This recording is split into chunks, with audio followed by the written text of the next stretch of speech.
தமிழகத்தில் காணாமல் போகும் கட்சிகள் நடிகர் விஜயை கூட்டணிக்கு அழைப்பதாக தமிழக பாஜக தலைவர் அண்ணாமலை விமர்சித்துள்ளார். மதுரையில் செய்தியாளர்களை சந்தித்த அவர், அலங்காநல்லூர் ஜல்லிக்கட்டில் மாவட்ட ஆட்சியர் நடந்து கொண்ட விதமும் அதற்காக அவர் அளித்த விளக்கமும் மிகவும் தவறானது என்று தெரிவித்துள்ளார். அரசியல்வாதி நான் பேச விரும்பல, அதிகாரி. அரசியல் கட்சிகள் வரலாம் போல, அதிகாரி அவங்களுடைய தன்மானத்தை விட்டுக் கொடுக்க கூடாது. ஏன்னா they are permanent politician.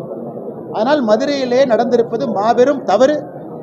நான் தவறு செய்யவில்லை என்று பத்திரிகை நண்பர்கள்ட்ட முட்டாள்தனமாக பேசியது அதைவிட மாபெரும் தவறு.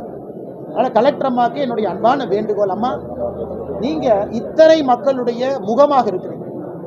அதனால் தயவு செய்து நீங்கள் அன்னைக்கு நடந்து கொள்ள ஏற்புடையதல்ல.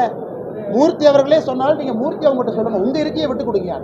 மூர்த்தி அவர்கள் வேற இருக்கை போய் அவங்க இருக்கையில் உட்காரட்டும். இதே மதுரையில் அண்ணன் செல்லூர் ராஜா அவர்களுடைய பத்திரிகையாளர் சந்திப்பை மறுபடியும் நினைவு கூற விரும்புகின்றேன்.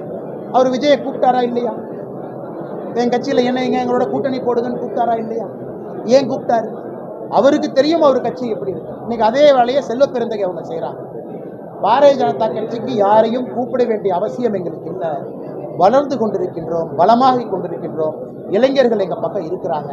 ஆனால் நாங்கள் யாரையும் கூப்பிட வேண்டிய அவசியம் பாரதிய ஜனதா கட்சிக்கு இல்லை.